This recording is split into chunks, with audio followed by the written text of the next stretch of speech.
Je documente jour après jour la création de mon premier documentaire. Et aujourd'hui, on va parler du son. Dans un documentaire, l'image raconte. Mais le son, lui, fait exister.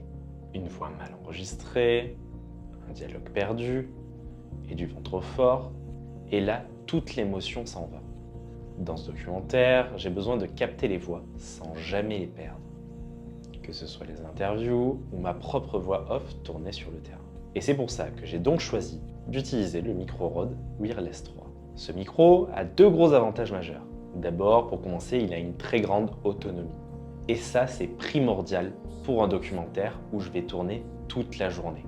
En altitude, loin de tout, je n'ai pas le droit à l'erreur. Je ne dois pas perdre la moindre minute.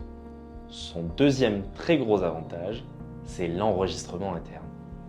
À partir du moment où j'allume ce micro, il enregistre automatiquement, ce qui est un gros point fort pour moi. Que je sois loin, que je perde le signal ou que j'éteigne ma caméra, le micro enregistre toujours.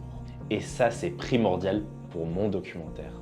En plus de ce micro, je vais rajouter un micro fixé à la caméra pour créer les sons d'ambiance.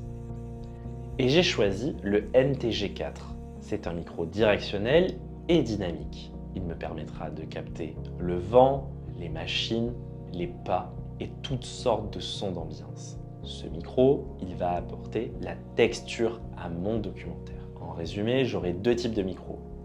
Des micros HF et un micro directionnel. Et maintenant, j'ai envie de savoir, toi, avec quoi tu enregistres tes sons? Dis-le moi en commentaire et abonne-toi pour suivre l'aventure jour après jour.